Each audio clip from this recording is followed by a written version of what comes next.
A gente vai voltar, como eu prometi na abertura do Band News em alta frequência, a falar sobre a fuga de 2 criminosos do sistema penitenciário federal em Mossoró, no Rio Grande do Norte. Uma fuga inédita na história do Brasil.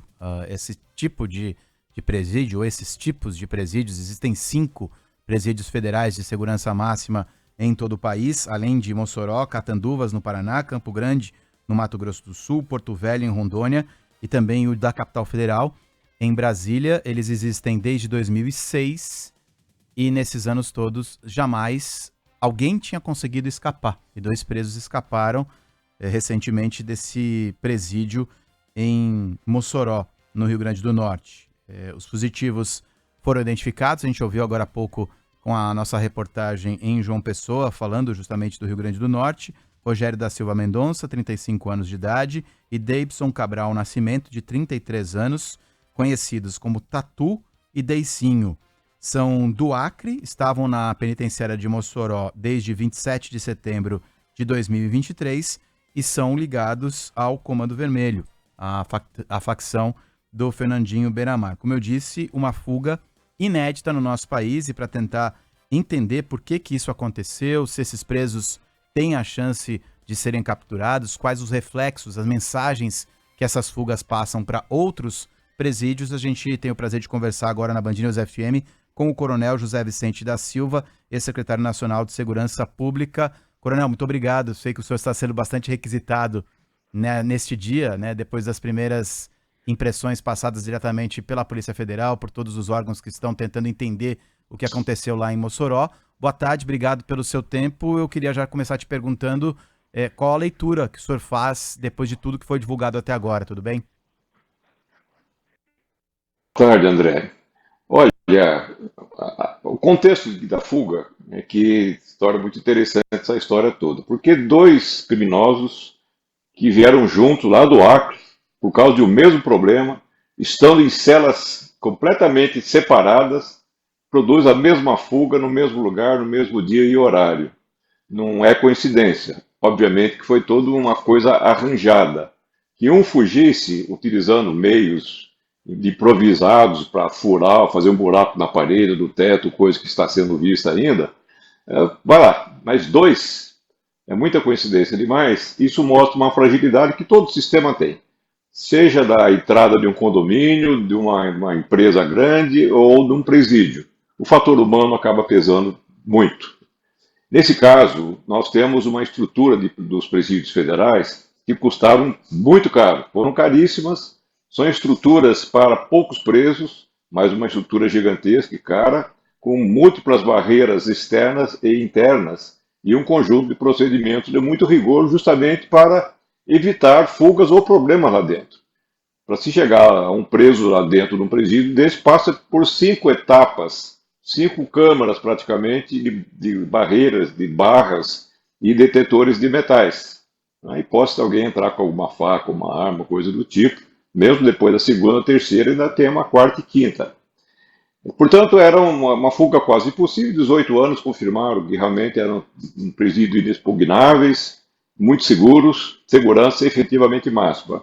A leitura que nós temos hoje é que é a vulnerabilidade, sim. Não se sabe se existe alguma inquietação no meio prisional, essas notícias acabam chegando para todos os presos do país, obviamente, e acertadamente o Ministério da Justiça determinou a suspensão do banho de sol, quando o único momento que os presos podem interagir dentro do sistema. É importante lembrar, inclusive, que o presídio de Mossoró é um presídio que foi montado para ter pouco mais de 200 presos, 208 presos, mas estava com menos de 100 e 230 funcionários, agentes penitenciários federais, bem preparados, bem remunerados, com toda a parafernália eletrônica, todas as câmeras vigiando todas as celas, e, no entanto, nenhuma câmara viu ou o monitoramento tanto do presídio como o monitoramento de Brasília, que também recolhe as imagens dessas câmeras de todos os presídios, ninguém viu. Coincidentemente, nessa madrugada, acabou acontecendo a fuga. Isso vale, portanto, uma revisão geral das estruturas físicas, que não foram um problema, a não ser, evidentemente, a saída da cela, mas dos procedimentos de vigilância. É impossível, ou seria impossível, uma estrutura bem preparada, funcionários bem preparados, com a devida supervisão, é praticamente impossível não perceber toda a movimentação do indivíduo para sair de uma cela. Não é Frankenstein, como se dizia antigamente, de sair magicamente. Isso foi muito esforço físico, inclusive. O senhor já começa a responder uma segunda pergunta, né, Coronel? Acho que muita gente que não sabe como é que funciona um sistema de segurança máxima, um desses, como eu falava aqui na abertura da nossa conversa, são 5 que nós temos no Brasil, essa é a primeira vez que acontece uma fuga, né? Imagina aquele sistema penitenciário, digamos, mais comum, com vários presos na mesma cela. O senhor mesmo falou, essas celas eram celas de 6, 7 metros quadrados, individuais, havia um monitoramento, ou há um monitoramento 24 horas por dia, e 2 presos saíram de celas diferentes. Não é que os dois foram ali, um cavou um buraco e o outro passou pelo mesmo buraco. Foram modus operandi iguais em celas separadas, né? Câmera de monitoramento, eu escutava já escutei algumas entrevistas do senhor falando que essas câmeras, elas não são só ali paradas para uma pessoa física ficar observando, elas têm uma tecnologia capaz de identificar a movimentação. A pessoa levantou de madrugada, ela soa um alarme para alertar os agentes penitenciários. Havia lá uma proporção de praticamente 3 agentes por preso em Mossoró. Onde eu quero chegar, Coronel? Dá, imagino eu, para afirmar que sozinhos esses 2 presos não conseguiram sair do presídio, né? Não conseguiriam. Vejo que na situação do Marcola, que está no presídio federal em Brasília, ele tentou uma fuga espetacular quando estava preso aqui no estado de São Paulo, na região de Prudente, e a inteligência percebeu que estava movimentando alguma coisa entre 50 e 70 milhões para uma fuga espetacular que seria praticamente um ataque com carros blindados sobre as muralhas, com bombas, dinamite, explosivos, enfim, uma grande ação. O que esses criminosos fizeram foi uma fuga mais inteligente, muito mais barata, evidentemente. Eles pagaram, pessoas receberam o dinheiro, não foi nenhuma bondade de funcionário nessa questão, mas a vulnerabilidade é impressionante, como depender de pessoas, e várias pessoas, não apenas um. Estou falando do monitoramento que existe no presídio e outro em Brasília.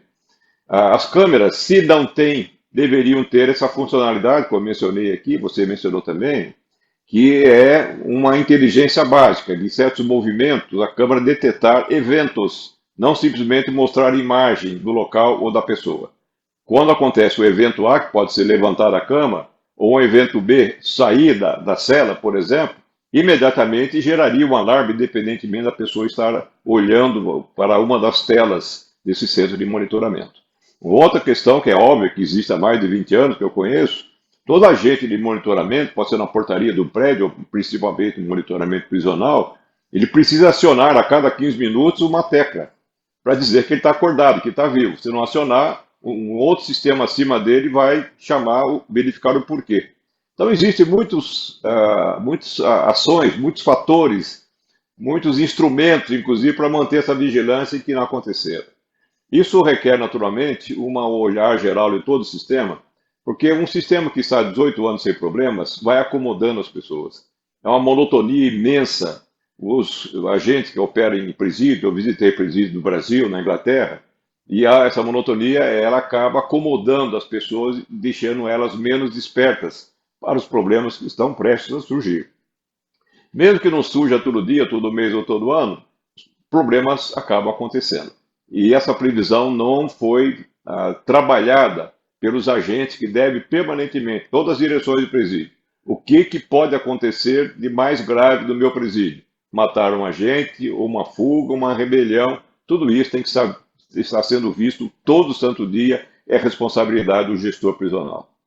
Bom, Coronel, diante de tudo isso, já aconteceu, né? Precisa fazer e ficar de olho em tudo que o senhor acabou de falar, mas a partir de agora fica uma preocupação que é a seguinte, os 2 presos vão ser encontrados? O que o senhor pode dizer sobre isso? Minha visão de leigo, completo leigo, eu acho muito difícil de encontrar esses 2 presos. O que o senhor pode falar para o nosso ouvinte?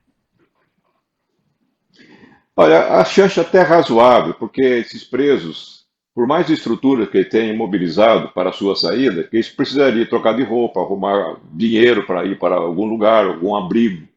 E não é tão fácil, estando tão longe de casa, como se fala vaca em pasta alheia, né, boi em pasta alheia é vaca. Eles não sabem exatamente o problema dos bandidos que estão ali. Não são sempre solidários assim. Há uma dificuldade muito grande, há uma mobilização de polícias de vários estados, do Rio Grande do Norte, os estados que fazem fronteira já estão mobilizados também, a Polícia Federal, todo um contexto de operações, muitos equipamentos. Isso vai criar muita dificuldade para a fuga desses criminosos. O rosto dele está em todos os jornais, todas as televisões, está numa situação realmente bastante difícil para agir. Eles não são bandidos da alta corte da facção criminosa, não. Senão eles estariam muito mais ligados à facção, não estaria no estado tão distante como é o estado do Acre, de onde eles vieram. São criminosos violentíssimos, um deles especialmente muito violento, muito perigoso, que tem mais de 50 processos, uma grande parte por homicídios. São perigosos mais do que liderança articulada das grandes facções. Mas é importante lembrar que todo o conjunto do sistema prisional federal tem pouco mais de 400 presos, das 800 vagas oferecidas tem pouco mais de 400. Isso num conjunto de 800 mil presos que nós temos no Brasil aproximadamente. Então é metade de 0,1% que está nos presídios federais. É importante lembrar, portanto, que nós temos uma crise gigantesca, muito além desses 2 presos que fugiram, com problema de presídios superlotados, mortes que ocorrem com muita frequência e problemas por falta de investimento dos governos estaduais também, federal, para melhorar as condições de presídio, que essas são muito mais explosivas do que os presídios federais. Muito bem lembrado. Quero agradecer demais pelo seu tempo, mais uma vez aqui para com o ouvinte da Band News FM. Nós conversamos com o Coronel José Vicente da Silva, ex-secretário nacional de Segurança Pública. Muito obrigado, Coronel. E o senhor, acho que tranquilizou, de certa forma, boa parte da população, dizendo que é mais fácil do que eu, pelo menos, imaginava encontrar esses 2 fugitivos e que nós temos, sim, outras preocupações com outros tantos milhares de presos no sistema prisional brasileiro. Obrigado, viu, Coronel? Uma boa tarde a você e a toda a nossa audiência.